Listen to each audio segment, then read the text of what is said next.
ओम नमो भगवते वासुदेवाय। भागवत पुराण अष्टम स्कंद 24वां अध्याय। भगवान की मत्स्यावतार की कथा। राजा परीक्षित ने पूछा, भगवान के कर्म बड़े अद्भुत हैं। उन्होंने एक बार अपनी योग माया से मत्स्य अवतार धारण करके बड़ी सुंदर लीला की थी। मैं उनके उसी आदि अवतार की कथा सुनना चाहता हूँ। भगवन मत्स्य योनि एक तो यो ही लोक निंदित है, दूसरे तमोगुनी और अशह परतंत्रता से युक्त भी हैं।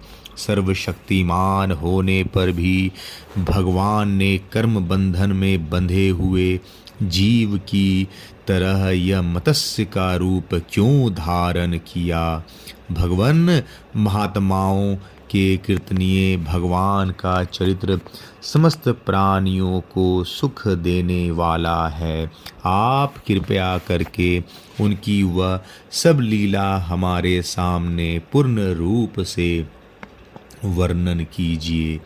सूत जी कहते हैं, शौनकादि ऋषियों, जब राजा परीक्षित ने भगवान श्री सुखदेव जी से यह प्रश्न किया, तब उन्होंने विष्णु भगवान का वह चरित्र जो उन्होंने मत्स्य अवतार धारण करके किया था वर्णन किया।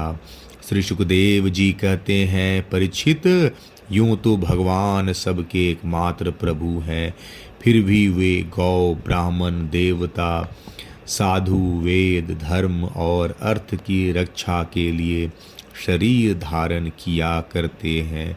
वे सर्वशक्तिमान प्रभु वायु की तरह नीचे ऊंचे छोटे बड़े सभी प्राणियों में अंतर्यामी रूप से लीला करते रहते हैं, परंतु उन प्राणियों के बुद्धिगत गुणों से वे छोटे बड़े या ऊंचे नीचे नहीं हो जाते, क्योंकि वे वास्तव में समस्त प्राकृत गुणों से रहित निर्गुण हैं। परीक्षित, पिछले कल्प के अंत में ब्रह्मा जी के सो जाने के कारण ब्रह्मा नामक नैमितिक प्रलय हुआ था।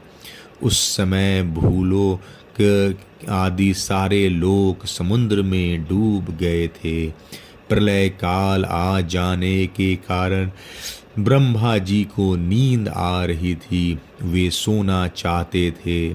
उसी समय वेद उनके मुख से निकल पड़े और उनके पास ही रहने वाले हयग्रीव नामक बलि दैत्य ने उन्हें योग बल से चुरा लिया। सर्वशक्तिमान भगवान श्री हरि ने दानवराज हयग्रीव की यह चेष्टा जान ली, इसलिए उन्होंने मत्स्य अवतार ग्रहण किया। परीक्षित, उस समय सत्यव्रत नाम के एक बड़े उदार एवं भगवत परायण राजर्षि केवल जल पीकर तपस्या कर रहे थे।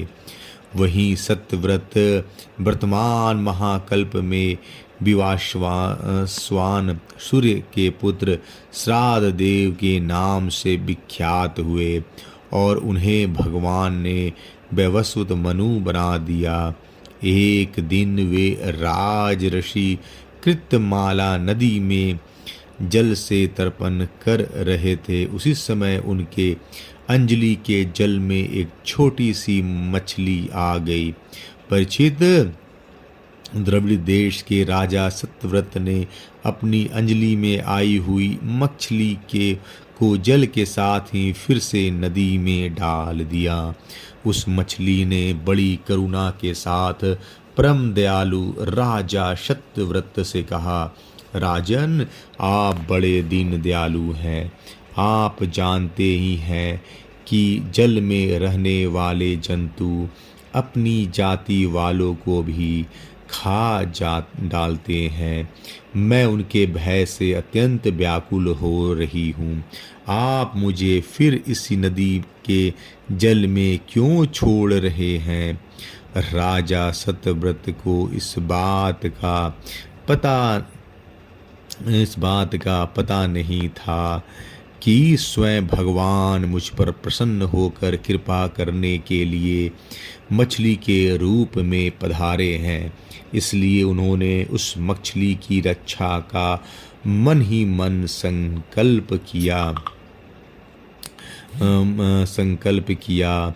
राजा सत्यव्रत ने उस मछली की अत्यंत दीनता से भरी बात सुनकर बड़ी दया से उसे अपने पात्र के जल में रख लिया और अपने आश्रम पर ले आए। आश्रम पर लाने के बाद एक रात में ही वह मछली उस कमंडलू में इतना बढ़ गया कि उससे उसके लिए स्थान ही न रहा। उस समय मछली ने राजा से कहा, अब तो इस कमंडलू में मैं कष्टपूर्वक भी नहीं रह सकती, अतः मेरे लिए कोई बड़ा सा स्थान नियत कर दे जहाँ मैं सुखपूर्वक रह सकूं। राजा सत्यव्रत ने मछली को कमंडलू से निकालकर एक बहुत बड़े पानी के मटके में रख दिया, परंतु वहां डालने पर वह मछली 2 ही घड़ी में 3 हाथ बढ़ गया। फिर उसने राजा सत्यव्रत से कहा, राजन, अब यह मटका भी मेरे लिए पर्याप्त नहीं है, इससे मैं सुखपूर्वक नहीं रह सकती।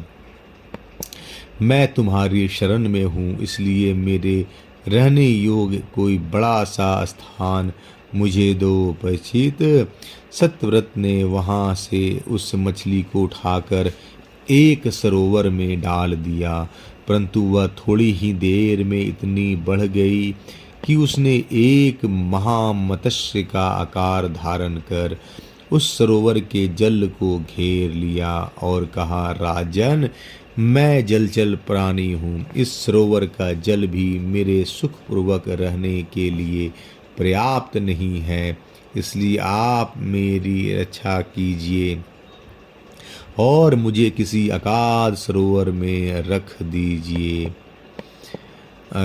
मत्स्य भगवान के इस प्रकार कहने पर वे एक एक करके उन्हें कई अटूट जल वाले सरोवरों में ले गए, परंतु जितना बड़ा सरोवर होता उतने ही बड़े वे बन जाते। अंत में उन्होंने उन लीला मत्स्य को समुद्र में छोड़ दिया। समुद्र में डालते समय मत्स्य भगवान ने सत्यव्रत को कहा, वीर, समुद्र ने बड़े बड़े वाली मगर आदि रहते हैं, वे मुझे खा जाएंगे, इसलिए आप मुझे समुद्र के जल में मत छोड़िए। मत्स्य भगवान की यह मधुर वाणी सुनकर राजा सत्यव्रत मोह मुग्ध हो गए। उन्होंने कहा, मत्स्य का रूप धारण करके मुझे मोहित करने वाले आप कौन हैं? आपने एक ही दिन में 400 कोस के विस्तार का सरोवर घेर लिया। आज तक ऐसी शक्ति रखने वाला जलचर जीव तो न मैंने कभी देखा था और न सुना ही था। अवश्य ही आप साक्षात सर्वशक्तिमान सर्वांतर्यामी अविनाशी श्री हरि हैं। जीवों पर अनुग्रह करने के लिए ही आपने जलचर का रूप धारण किया है। पुरुषोत्तम, आप जगत की उत्पत्ति, स्थिति और प्रत्येक स्वामी हैं। आपको मैं नमस्कार करता हूँ। प्रभु, हम शरणागत भक्तों के लिए आप ही आत्मा और आश्रय हैं। यद्यपि आपके सभी लीलावतार प्राणियों के अभ्युदय के लिए ही होता है, तथापि मैं यह जानना चाहता हूँ कि आपने यह रूप किस उद्देश्य से ग्रहण किया है। कमल नयन प्रभु, जैसे देहादि अनात्म पदार्थों में अपनेपन का अभिमान करने वाले संसारी पुरुषों का आश्रय व्यर्थ होता है, उसी प्रकार आपके चरणों की शरण तो व्यर्थ तो नहीं हो सकती, क्योंकि आप सबके अहेतुक प्रेमी परम प्रियतम और आत्मा है। आपने इस समय जो रूप धारण करके हमें दर्शन दिए हैं वह बड़ा ही अद्भुत है। श्री शुकदेव जी कहते हैं, परीक्षित, भगवान अपने अनन्य प्रेमी भक्तों पर अत्यंत प्रेम करते हैं। जब जगतपति मत्स्य भगवान ने अपने प्यारे भक्त राजर्षि सत्यव्रत की यह प्रार्थना सुनी तो उनका प्रिय और हित करने के लिए साथ ही कल्पांत तक के प्रलयकालीन समुद्र से बाहर निकलने के लिए उनसे कहा। श्री सुखदेव जी ने कहा, सत्यव्रत, आज से 7वें दिन भूलोक आदि तीनों लोग प्रलय के समुद्र में डूब जाएंगे। उस समय जब तीनों लोग प्रलय काल की जल राशि में डूबने लगेंगे तब मेरी प्रेरणा से तुम्हारे पास एक बहुत बड़ी नौका आएगी। समय समस्त प्राणियों के सूक्ष्म शरीरों को लेकर सप्तर्षियों के साथ उस नौका पर चढ़ जाना और समस्त धान्य तथा छोटे बड़े अन्य प्रकार के बीजों को साथ रख लेना। उस समय सब और एकमात्र महासागर लहराता होगा, प्रकाश नहीं होगा। केवल ऋषियों के दिव्य ज्योति के सहारे ही बिना किसी प्रकार के विकलता के तुम उस बड़ी नाव पर चढ़कर चारों ओर विचरण करना।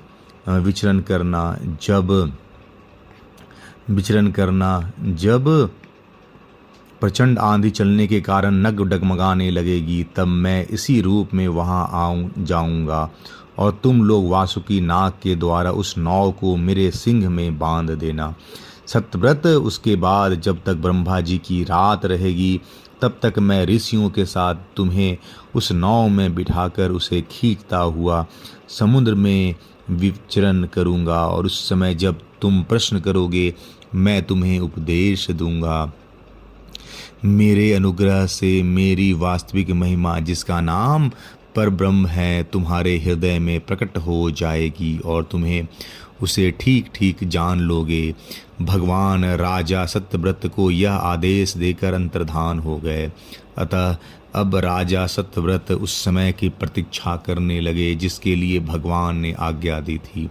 कुशों का अग्रभाग पूर्व की ओर करके राजऋषि सत्यव्रत उस पर पूर्वोत्तर मुख से बैठ गए और मत्स्य रूप भगवान के चरणों का चिंतन करने लगे। इतने में ही भगवान का बताया हुआ समय आ पहुंचा। राजा ने देखा कि समुद्र अपनी मर्यादा छोड़कर बढ़ रहा है। प्रलय काल के भयंकर मेघ वर्षा करने लगे। देखते ही देखते सारी पृथ्वी डूबने लगी। तब राजा ने भगवान की आज्ञा का स्मरण किया और देखा कि नाव भी आ गया। तब वे धान तथा अन्य बीजों को लेकर सप्तर्षियों के साथ उस पर नाव पर सवार हो गए। सप्तर्षियों ने बड़े प्रेम से राजा सत्यव्रत से कहा, राजन, तुम भगवान का ध्यान करो, वे ही हमें इस संकट से बचाएंगे और हमारा कल्याण करेंगे। उनकी आज्ञा से राजा ने भगवान का ध्यान किया। उसी समय उस महान समुद्र में मत्स्य के रूप में भगवान प्रकट हुए। मत्स्य भगवान का शरीर सोने के समान दिव्यमान था और शरीर का विस्तार था 4 लाख कोस। उनके शरीर में एक बड़ा भारी सिंह भी था। भगवान ने पहले जैसी आज्ञा दी थी उसके अनुसार वह नौका वासुकी नाग के द्वारा भगवान के सिंह में बांध दी गई और राजा सत्यव्रत ने प्रसन्न होकर भगवान की स्तुति की। राजा सत्यव्रत ने कहा, प्रभो, संसार के जीवों का आत्मज्ञान अनादि अविद्या से ढक गया है। इसी कारण वे संसार के अनेकानेक कलेशों के भार से पीड़ित हो रहे हैं।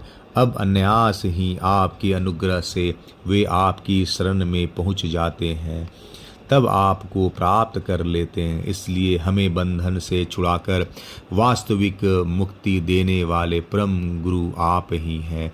यह जीव अज्ञानी है, अपने ही कर्मों से बंधा हुआ है।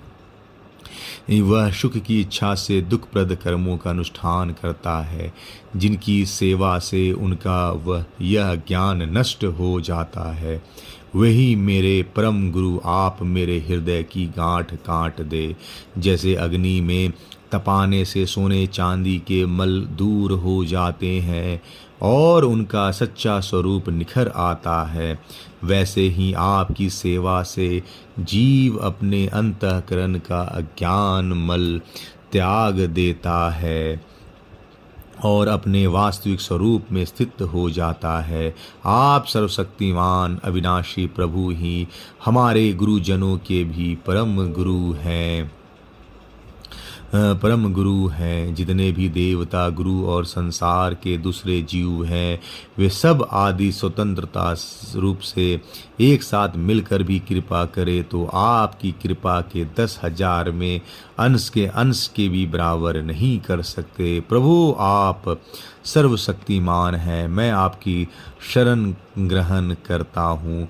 जैसे कोई अंधा अंधे ही अपना पथ प्रदर्शक बना ले, वैसे ही अज्ञानी जीव अज्ञानी को ही अपना गुरु बनाते हैं। आप सूर्य के समान स्वयं प्रकाश और समस्त इंद्रियों के प्रेरक हैं। हम आत्म तत्व के जिज्ञासु आपको ही गुरु के रूप में वर्ण करते हैं।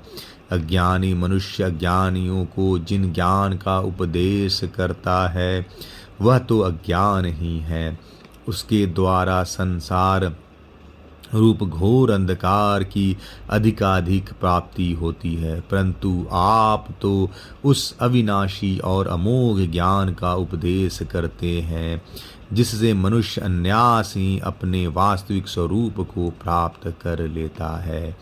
आप सारे लोक के सुहृद प्रीतम ईश्वर और आत्मा है। गुरु उसके द्वारा प्राप्त होने वाले ज्ञान और अभिष्ट की सिद्धि भी आपका ही स्वरूप है। फिर भी कामनाओं के बंधन में जकड़े जाकर लोग अंधे हो रहे हैं।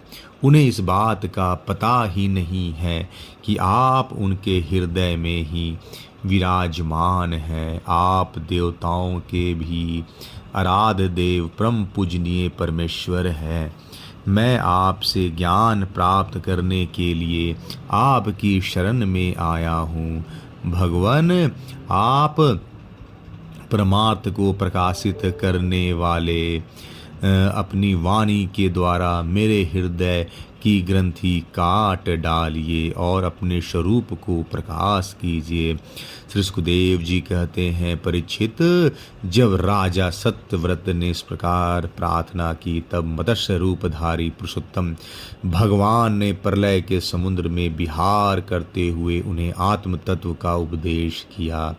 भगवान ने राजर्षि सत्यव्रत को अपने स्वरूप के संपूर्ण रहस्य का वर्णन करते हुए ज्ञान भक्ति और कर्म योग से परिपूर्ण दिव्य पुराण का उपदेश किया, जिसको मत्स्य पुराण कहते हैं। सत्यव्रत ने ऋषियों के साथ नाव में बैठे हुए संदेह रहित होकर भगवान के द्वारा उपदिष्ट सनातन ब्रह्म स्वरूप आत्म तत्व का श्रवण किया। इसके बाद जब पिछले प्रलय का अंत हो गया और ब्रह्मा जी की नींद टूटी, तब भगवान ने हैग्रीव असुर को मार कर उससे वेद छीन लिए और ब्रह्मा जी को दे दिए। भगवान की कृपा से राजा सत्यव्रत ज्ञान और विज्ञान से संयुक्त होकर इस कल्प में वैवस्व मनु हुए। अपनी योग माया से मत्स्य रूप धारण करने वाले भगवान विष्णु और राजर्षि सत्यव्रत का यह संवाद एवं श्रेष्ठ आख्यान सुनकर मनुष्य सब प्रकार के पापों से मुक्त हो जाता है। जो मनुष्य भगवान के उस अवतार का प्रतिदिन कीर्तन करता है, उसके सारे संकल्प सिद्ध हो जाते हैं और उसे परम गति की प्राप्ति होती है। प्रलयकालीन समुद्र में जब ब्रह्मा जी सो गए थे, उनकी सृष्टि शक्ति लुप्त हो चुकी थी। उस समय उनके मुख से निकली हुई श्रुतियों को चुराकर हैग्रीव दैत्य पाताल में ले गया था। भगवान ने उसे मारकर वे श्रुतियां ब्रह्मा जी को लौटा दी एवं सत्यव्रत तथा राज सप्तर्षियों को ब्रह्म तत्व का उपदेश किया। उन समस्त जगत के परम कारण लीला मत्स्य भगवान को मैं नमस्कार करता हूँ। इति अष्टम स्कंद समाप्त। हरिओम तत्सत। जय श्री कृष्णा।